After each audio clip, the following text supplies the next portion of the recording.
ಓಂ ಶ್ರೀ ಗುರುಭ್ಯೋ ನಮಃ. ಅಹಲ್ಯ ಶಾಪ ವಿಮೋಚನೆ. ಪವಿತ್ರವಾದ ಯಾಗ ರಕ್ಷಣೆಯ ಕಾರ್ಯವನ್ನು ಸಾಂಗವಾಗಿ ನಿರ್ವಹಿಸಿದ ರಘುವಂಶಜರು ಮರುದಿನ ಮುಂಜಾನೆ ಎದ್ದು ಸಂಧ್ಯಾ ವಂದನಾದಿಗಳನ್ನು ಮುಗಿಸಿದರು. ಕೌಶಿಕರ ಪಾದ ಮುಟ್ಟಿ ನಮಸ್ಕರಿಸಿದರು. ಅಭಿನ ವಂದಿಸಿದ ಮಕ್ಕಳನ್ನು ತಪೋಧನರು ಎತ್ತಿ ಶಿರವನ್ನು ಅಗ್ರಾಣಿಸಿ ಅಭಿನಂದಿಸಿದರು. ವೀರರೇ, ಋಷಿ ಸಮುದಾಯದವರೆಲ್ಲ ನಿಮ್ಮ ಭಾವಿ ಜೀವನವು ಯಶಸ್ವಿಯಾಗುವಂತೆ ಹರ್ಷಚಿತ್ತರಾಗಿ ಹರಿಸಿದ್ದಾರೆ. ಅಸುರರ ಭಯದಿಂದ ತತ್ತರಿಸಿ ಹೋದ ನಮ್ಮವರು ಈಗ ಸ್ವಚ್ಛಂದವಾಗಿ ತಿರುಗಾಡುವ ಹಾಗಾಯಿತು. ನೀವು ಬಂದ ಕಾರ್ಯವು ಸಂಪೂರ್ಣವಾದರೂ ನಾನು ನಿಮ್ಮನ್ನು ಅಯೋಧ್ಯೆಗೆ ಒಯ್ಯುವ ಬದಲು ಪ್ರಸಿದ್ಧವಾದ ಮಿಥಿಲಾ ನಗರಕ್ಕೆ ಕರೆದೊಯ್ಯಲಿದ್ದೇನೆ. ಅಲ್ಲಿಯ ದೊರೆ ಜನಕ ಮಹಾರಾಜನು, ಅವನು ಧರ್ಮಭೀರು, ತನ್ನ ಜೀವನವನ್ನು ಯಜ್ಞದಂತೆ ನಡೆಸಿಕೊಂಡು ಬಂದಿದ್ದಾನೆ. ಸದ್ಧರ್ಮಿತನಾದ ಆತನು ಅಧ್ವರವೊಂದನ್ನು ಮಾಡಲಿದ್ದಾನೆ. ಅವನಿಗೆ ಅನುಗ್ರಹಪೂರ್ವಕವಾಗಿ ದಿವ್ಯ ಪ್ರಭೆಯುಳ್ಳ ಧನಸ್ಸೊಂದು ದೊರಕಿದೆ. ಸಂದರ್ಭಕ್ಕನುಸಾರವಾಗಿ ಅದರ ಪರೀಕ್ಷೆಯು ಆಗಬೇಕಾಗಿದೆ. ಮುಂದಕ್ಕೆ ಎಲ್ಲವನ್ನೂ ವಿವರಿಸುತ್ತೇನೆ ಎಂದರು. ಅಂದೇ ಪ್ರಯಾಣ ಆರಂಭವಾಯಿತು. ರಾಮನ ನಿರ್ಗಮನವನ್ನು ಸಹಿಸಿಕೊಳ್ಳಲಾರದೆ ಮೂಕ ಮೃಗಪಕ್ಷಿಗಳು ಕೂಡ ಹಿಂಬಾಲಿಸುವುದು ಏನು ಆಕರ್ಷಣೆ! ಹಲವು ದಿವಸಗಳೊಳಗೆ ಅಯಸ್ಕಾಂತದ ಹಾಗೆ ತನ್ನ ಕಡೆ ಸೆಳೆದ ಆ ಧೀರನ ಮಹಾಶಕ್ತಿ ಏನು! ಗುರು ಶಿಷ್ಯರು ದಟ್ಟವಾದ ಕಾಡನ್ನು ದಾಟಿ ಪಾವನೆಯಾದ ಗಂಗೆಯ ಉತ್ತರ ತೀರಕ್ಕೆ ತೆರಳಿದರು. ಸೂರ್ಯನು ಪಡುವಣ ಕಡಲನ್ನು ಸೇರುತ್ತಲೇ ಅವರು ಶೋಣಾ ನದಿಯನ್ನು ಸಮೀಪಿಸಿದರು. ಆ ರಾತ್ರಿಯಲ್ಲಿ ಋಷಿಪುಂಗವರು ತನ್ನ ವಂಶದ ಪೂರ್ವ ವೃತ್ತಾಂತವನ್ನು ತಿಳಿಸಿದರು. ಕುಶನೆಂಬ ಮಹಾರಾಜನಿಗೆ ಕುಶಾಂಬ, ಕುಶನಾಭ, ಅತುರ್ತರಜಸ, ವಸು ಎಂಬ 4 ರಾಜಕುಮಾರರು. ಕುಶನಾಭನಿಗೆ ಗಾದಿ ಎಂಬ ಪುತ್ರನಿದ್ದನು. ಗಾದಿ ಮಹಾರಾಜನ ಮಗನೇ ತಾನು. ಸಿಂಹಾಸನದ ಆಸೆಯನ್ನು ತೊರೆದು ತಾನು ಯಾಕೆ ಋಷಿಯಾದೆ ಎಂಬ ಚರಿತ್ರೆಯನ್ನು ವಿಶ್ವಾಮಿತ್ರರು ವಿವರಿಸಿದರು. ಪ್ರಕೃತ ಇರತಕ್ಕ ಪರಿಸರವನ್ನು ತೋರಿಸಿ, ಋಕ್ಷಿಕ್ಷ ಋಷಿಯ ಪತ್ನಿ ಸತ್ಯವತಿ ಎಂಬ ಆಕೆ ತನ್ನ ತಂಗಿ. ಇಲ್ಲಿ ಲೋಕೋಪಕಾರಾರ್ಥ ಕೌಶಿಕಿ ನದಿಯಾಗಿ ಪ್ರವಹಿಸುತ್ತಿದ್ದಾಳೆ. ಆಕೆಯು ತನ್ನ ಪ್ರೀತಿ ವಾತ್ಸಲ್ಯದ ಸಹೋದರಿಯಾದುದರಿಂದ ಹೆಚ್ಚಿನ ಸಮಯವನ್ನು ಇಲ್ಲಿಯೇ ಕಳೆಯುತ್ತಿದ್ದೇನೆ. ಕುಶಿಕ ಮಹಾರಾಜರಾದ ತಾವೆಲ್ಲರೂ ಧಾರ್ಮಿಕವಾಗಿ ಲೋಕಖ್ಯಾತರಾಗಿದ್ದೇವೆ. ಅದೇ ರೀತಿಯಲ್ಲಿ ನೀವಿಬ್ಬರೂ ಲೋಕ ಪ್ರಖ್ಯಾತರಾಗಬೇಕೆಂಬುದು ತನ್ನ ಅಪೇಕ್ಷೆ ಎಂಬುದಾಗಿ ಹೇಳಿದರು. ಮರುದಿನ ಪ್ರವಾಸದ ವಿಶ್ರಾಂತಿಯ ವೇಳೆಯಲ್ಲಿ ಸೂರ್ಯ ಕುಲಜರಾದ ಸಗರ, ದಿಲೀಪ, ಭಗೀರಥ ಮುಂತಾದ ಮಹಾರಾಜರ ಸಾರ್ಥಕ ಜೀವನ ಸಾಹಸಮಯ ಕಾರ್ಯಗಳು, ಲೋಕಪಾವನೆಯಾದ ಜಾಹ್ನವಿ ನದಿಯ ಅವತರಣದ ಪುಣ್ಯಕಥೆಯನ್ನು ವಿವರಿಸಿದರು. ಆಕೆಯು ಹೇಗೆ 3 ದಿಕ್ಕುಗಳಲ್ಲಿ ಹರಿದು ತ್ರಿಪಥಾಗ ಎಂದೆನಿಸಿಕೊಂಡಳು ಎಂಬುದನ್ನು ತಿಳಿಸಿದರು. ಮತ್ತೆ ದಾರಿಯುದ್ದಕ್ಕೂ ಕ್ಷೀರಸಾಗರ, ಮಥನ, ಅಮೃತೋತ್ಪತ್ತಿ ಮೊದಲಾದ ಪುಣ್ಯಕಥೆಗಳನ್ನು ಹೇಳಿದರು. ಮರುದಿನ ವಿಶಾಲ ನಗರವನ್ನು ಸೇರಿ ಅಲ್ಲಿಯ ಅರಸ ಸುಮತಿಯಿಂದ ಆತಿಥ್ಯವನ್ನು ಪಡೆದು ತರುವಾಯ ಮಿಥಿಲಾ ನಗರಕ್ಕೆ ಪ್ರಯಾಣ ಮಾಡಿದರು. ಮಿಥಿಲೆಯ ಬಳಿ ಇರುವ ವನವನ್ನು ಪ್ರವೇಶಿಸಿ ಅದರ ಪರಿಚಯವನ್ನು ಮಾಡಿಸಿದರು. ಮಗು ಶ್ರೀರಾಮ, ಈ ಪ್ರದೇಶದ ಸೊಬಗನ್ನು ನೋಡು. ಇಲ್ಲಿ ವನಶ್ರೀ ಮೈತುಂಬಿ ಮೆರೆಯುತ್ತಿದ್ದರೂ ಯಾವುದೋ ಒಂದು ಚಿಂತೆಯು ಈ ಸ್ಥಳದಲ್ಲಿ ತುಂಬಿದ ಹಾಗೆ ಭಾಸವಾಗುತ್ತಿಲ್ಲವೇ? ಇಲ್ಲಿಯ ಪಶು ಪಕ್ಷಿ ಪ್ರಾಣಿಗಳು ಕೂಡ ಮೌನ ಋತವನ್ನು ತಳೆದಂತೆ ಕಾಣುತ್ತದೆ. ಮೂಕವಾಗಿ ನಿಂತ ಈ ವೃಕ್ಷಗಳು ನಮಗೇನು ಸುದ್ದಿ ತಲುಪಿಸುವ ಭಾವವನ್ನು ತೋರುತ್ತಿವೆ. ಇಲ್ಲಿಯೇ ಮಹರ್ಷಿಗಳಾದ ಗೌತಮರು ವಾಸವಾಗಿದ್ದಾರೆ. ಸಾಧ್ವಿಯಾದ ಅಹಲ್ಯೆಯೇ ಅವರ ಸತಿ. ಪತಿ ಇಲ್ಲದ ವೇಳೆಯಲ್ಲಿ ಸ್ವರ್ಗಾಧಿಪತಿಯಾದ ದೇವೇಂದ್ರನು ಇಲ್ಲಿಗೆ ಬಂದಿದ್ದನು. ಆತನ ಕುಹಕೋಪಾಯಕ್ಕೆ ಒಳಗಾದ ಪರಮ ಪಾವನೆ ಅಹಲ್ಯೆಯು ತನ್ನ ಪತಿಯಿಂದ ಶಾಪಕ್ಕೆ ಬಲಿಯಾಗಿ ಅದೃಶ್ಯಳಾಗಿ ಕಲ್ಲಿನಂತೆ ಬಿದ್ದಿದ್ದಾಳೆ. ಇಗೋ, ಅವಳೇ ಈ ಶಿಲೆ. ಮೌನವಾಗಿದ್ದು ನಿನ್ನ ಬರೋಣವನ್ನು ಭಕ್ತಿಯಿಂದ ಕಾಯುವಂತಿದೆ. ಭಾವುಕ ಜನರಿಗೆ ನಿನ್ನ ಪಾದದ ಮಹಿಮೆ ಗೊತ್ತಿದೆ. ಲೋಕೋದ್ಧಾರಕಳಾದ ಗಂಗಾಮಾತೆಯು ನಿನ್ನ ಪಾದದಿಂದ ಹರಿದು ಬಂದವಳಲ್ಲವೇ? ಆ ದಿವ್ಯ ಪಾದಗಳು ಒಮ್ಮೆ ಈ ಕಲ್ಲಿನ ಮೇಲೆಯೇ ಸ್ಪರ್ಶಿಸಲಿ. ಸ್ಪರ್ಶ ಮಾತ್ರದಿಂದ ಆ ಮಹಾಸತಿಯ ಶಾಪ ವಿಮೋಚನೆಯಾಗಲಿದೆ ಎಂದರು. ರಘುವರನು ಕರಿ ಕಲ್ಲಿನ ಮೇಲೆ ಕಾಲಿಟ್ಟದ್ದೇ ತಡ. ಕಲ್ಲಾಗಿ ಬಿದ್ದಿದ್ದ ಅಹಲ್ಯೆಯು ಸಶರೀರಳಾಗಿ ಎದ್ದು ನಿಂತು ಬಂದು ನಮಸ್ಕರಿಸಿದಳು. ಶಿರವಾಗಿ ನಿಂತು ತನ್ನ ತಪ್ಪಿನ ಅರಿವನ್ನು ಮಾಡಿಕೊಂಡಳು. ಪುನರಪಿ ಜನ್ಮವನ್ನಿತ್ತ ರಘುನಂದನನ ಮಂಗಳ ಮೂರ್ತಿಯನ್ನು ಕಂಡು ಆನಂದ ಬಾಷ್ಪಗಳನ್ನು ಸುರಿಸುತ್ತಾ ಎವೆಯಿಕ್ಕದೆ ನೋಡಿದಳು. ದಶರಥ ನಂದನು ತನ್ನ ಮಾತೃಸಮನಾದ ಋಷಿಪತ್ನಿಯ ಪಾದಗಳಿಗೆ ನಮಸ್ಕರಿಸಿ ಅನುಗ್ರಹಿಸುವಂತೆ ಕೇಳಿಕೊಂಡನು. ಋಷಿಗಳಾದ ಗೌತಮರು ಅಲ್ಲಿಯೇ ಪ್ರತ್ಯಕ್ಷರಾದರು. ದಂಪತಿಗಳ ಪುನರ್ಮಿಲನವನ್ನು ಕಂಡು ಮೂಕವಾಗಿದ್ದ ಕಾಡು ಪುನಃ ಶೋಭನ ಹಾಡಿತು. ಹಕ್ಕಿಗಳು ಕಿಲಕಿಲ ನಿನಾದವನ್ನು ಮಾಡಿದವು. ಮಾತಾಪಿತೃಗಳ ಬರೋಣವನ್ನು ಕಂಡಾಗ ಸುಪುತ್ರರು ನಕ್ಕು ನಲಿಯುವಂತೆ ಹರಿಣಾದಿ ಮೃಗಗಳು ಆನಂದಾತಿರೇಕದಿಂದ ಕುಣಿದಾಡಲು ಪ್ರಾರಂಭಿಸಿದವು. ಸೀತಾ ಸ್ವಯಂವರ. ಅಲ್ಲಿಂದ ಮುಂದೆ ಪ್ರಯಾಣ ಮಾಡಿ ಜನಕನಗರಿಯನ್ನು ಪ್ರವೇಶಿಸಿದರು. ಕೌಶಿಕರ ಆಗಮನವನ್ನು ತಿಳಿದ ಕೂಡಲೇ ಮಿಥಿಲಾಧಿಪತಿಯು ರಾಜವೈಭವಗಳಿಂದ ಸ್ವಾಗತಿಸಿದನು. ತನ್ನೊಂದಿಗೆ ಬಂದಿರತಕ್ಕ ಸೂರ್ಯಚಂದ್ರರಂತೆ ಪ್ರಕಾಶಿಸುತ್ತಿರುವ ರಾಮ ಲಕ್ಷ್ಮಣರ ಪರಿಚಯವನ್ನು ವಿಶ್ವಾಮಿತ್ರರು ಮಾಡಿಸಿದರು.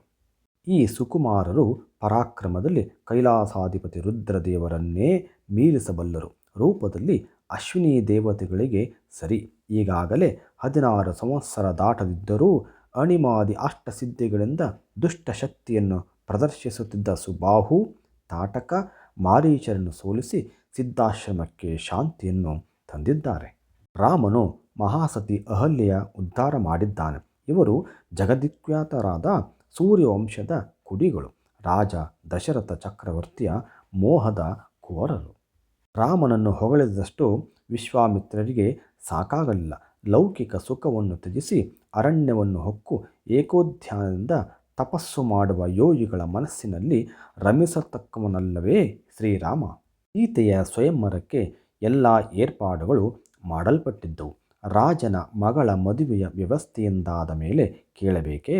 ದೂರ ದೂರದ ದೇಶಗಳಿಂದ ರಾಜ ಮಹಾರಾಜರು, ಯುವರಾಜರು, ಮಂತ್ರಿಗಳು, ಮಹಾಜನರು, ಮಾಂಡಲಿಕರು ಆಗಮಿಸಿದ್ದರು. ನಗರದ ಒಳಗೂ ಹೊರಗೂ ಅವರವರ ಸ್ಥಾನಮಾನಕ್ಕನುಸಾರವಾಗಿ ವಾಸಕ್ಕೆ ವ್ಯವಸ್ಥೆಗಳು ಮಾಡಲ್ಪಟ್ಟಿದ್ದವು.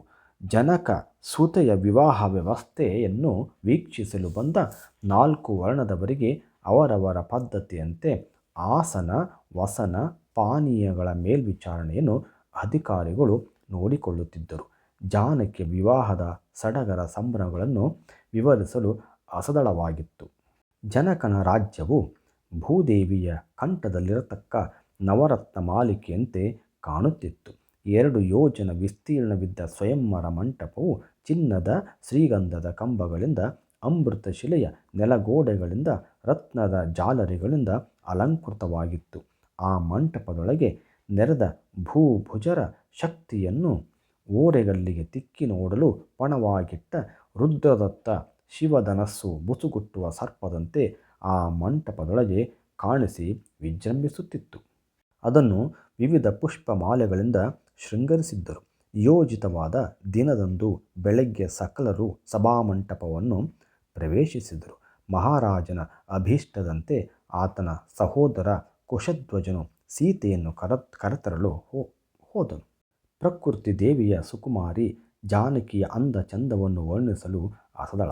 ಗುಂಗುರು ಕೂದಲು, ಕೆಂಡ ಸಂಪಿಗೆಯಂತಿರುವ ಮೂಗು, ಕಾಮನ ಬಿಲ್ಲಿನಂಥ ಹುಬ್ಬು, ಕಮಲ ದಳವನ್ನು ಹೋಲುವ ಚಂಚಲಾಕ್ಷಿಗಳು, ಕನ್ನಡಿಯಂತೆಸುವ ಕಪೋಲ, ಮಲ್ಲಿಗೆ ಮೊಗ್ಗಿನಂತಿರುವ ದಂತ ಪಂಕ್ತಿಗಳು, ನಡು ಬಳುಕುವ ದೇಹ, ಕಣ್ಣು ಕುಕ್ಕುವ ಶರೀರ ಕಾಂತಿ ಸರ್ವರ ಮನಸ್ಸನ್ನು ಸೂರೆಗೊಳ್ಳುತ್ತಿತ್ತು. ಒಂದೇ ಶಬ್ದದಲ್ಲಿ ಹೇಳುವುದಿದ್ದರೆ ಆಕೆಯು ಸೌಂದರ್ಯದ ಪರಮಾವಧಿಯಾಗಿದ್ದಳು. ಅಯೋನಿಜೆಯನ್ನು ಬಾಲೆಯರು ಶೃಂಗರಿಸಿದರು. ಆನೆಯ ಮೇಲೆ ಅಂಬಾರಿ ಹಾಕಿ ಕುಳ್ಳಿರಿಸಿ ವಿಜೃಂಭಣೆಯ ಮೆರವಣಿಗೆಯಲ್ಲಿ ಸ್ವಯಂವರ ಮಂಟಪಕ್ಕೆ ಕರೆತಂದರು.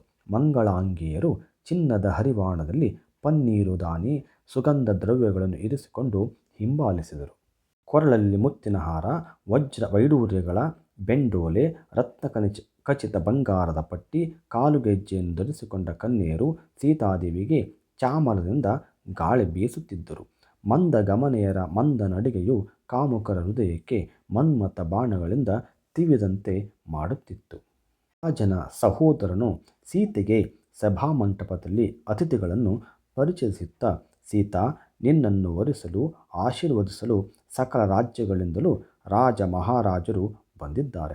ಪ್ರಮಥ ಗಣಗಳು, ದೇವಾದಿದೇವತೆಗಳು, ತ್ರೈಲೋಕದಲ್ಲಿ ಕೀರ್ತಿಧ್ವಜವನ್ನು ಹಾರಿಸಿದವರು ಕೂಡ ಇಲ್ಲಿದ್ದಾರೆ. ಇವರಲ್ಲಿ ನೀನು ಯಾರನ್ನು ಒಪ್ಪಬಹುದು? ನೀನು ವರಿಸಿದವನೇ ಜನಕನ ಅಳಿಯನಾಗುತ್ತಾನೆ ಎಂದನು.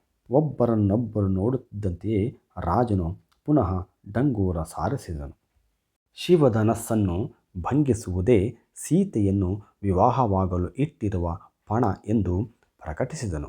ಆದುದರಿಂದ ಕನ್ಯಾಮಣಿಯನ್ನು ವಿವಾಹವಾಗಲು ಇಚ್ಛಿಸುವವರು ತಮ್ಮ ಶಕ್ತಿಯ ಪರೀಕ್ಷೆ ಮಾಡಿಕೊಳ್ಳಬಹುದೆಂದನು. ಜನಕರಾಜನು ಸಭಾಸದರ ಸಮಕ್ಷಮಕ್ಕೆ ಬಂದು ನೆರೆದ ವೀರರೆಲ್ಲರಿಗೆ ಶಿರಬಾಗಿ ನಮಿಸಿ, ನನ್ನ ಆಮಂತ್ರಣಕ್ಕೆ ಗೌರವ ಕೊಟ್ಟು ಬಂದ ನಿಮಗೆಲ್ಲರಿಗೂ ತುಂಬು ಹೃದಯದ ಸ್ವಾಗತವನ್ನು ಬಯಸುತ್ತಿದ್ದೇನೆ. ಇಂದು ಮದುವೆಯಾಗಲಿರುವ ಸೀತೆ ನನ್ನ ಸಾಕುಮಗಳು.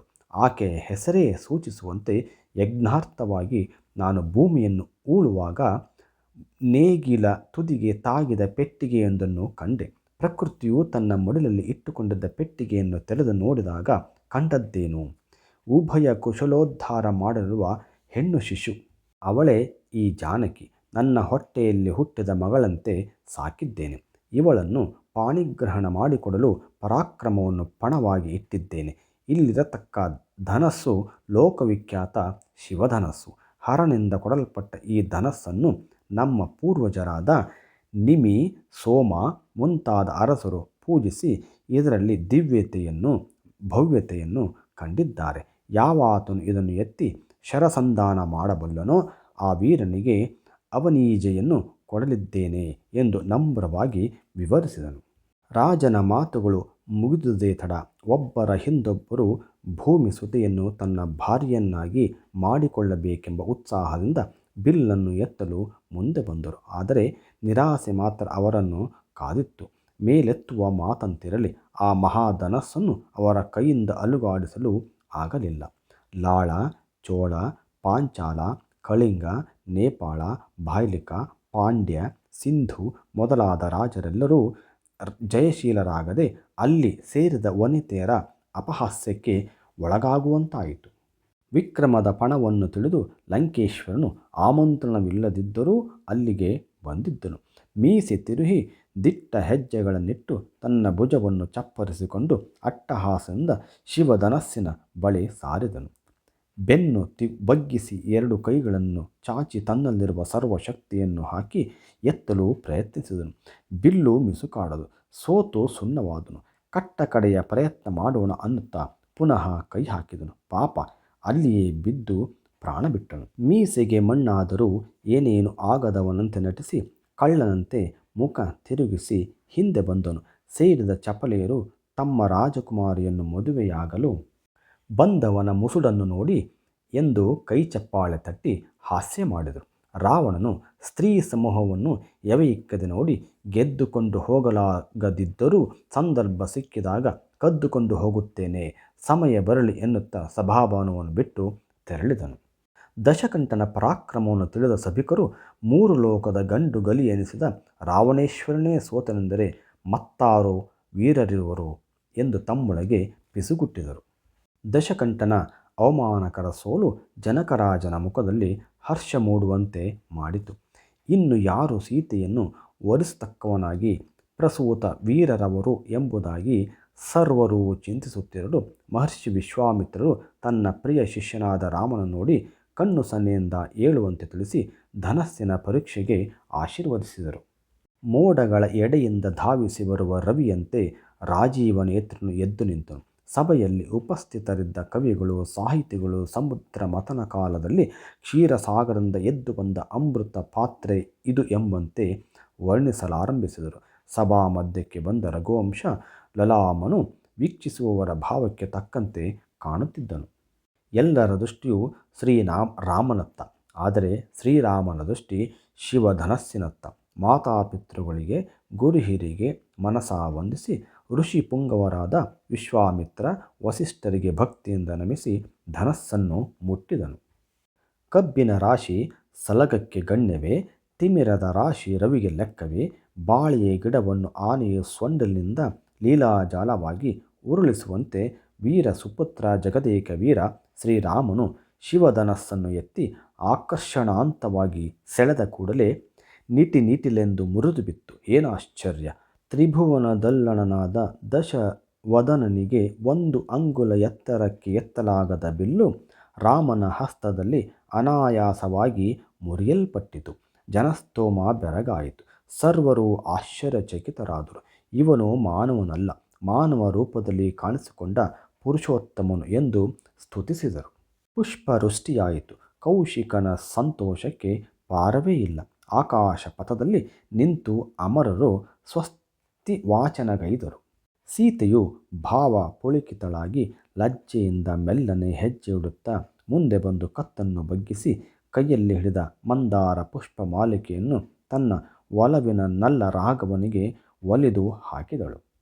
ಜನಕನ ಮನಸ್ಸು ಮಳೆಗಾಲದಲ್ಲಿ ನೀರು ತುಂಬಿದ ನದಿಯಂತಾಯಿತು. ರಾಜಕುಮಾರನ ರೂಪಾತಿಶಯವನ್ನು ಕಂಡ ಸಖಿಯರು ನೂತನ ದಂಪತಿಗಳು ಲಕ್ಷ್ಮೀನಾರಾಯಣರಂತೆ ಶಿವಪಾರ್ವತಿಯರಂತೆ ಕಂಗೊಳಿಸುತ್ತಾರೆ ಎಂದರು. ಸರ್ವೇ ಜನೋ ಸುಖಿನೋ ಭವಂತು.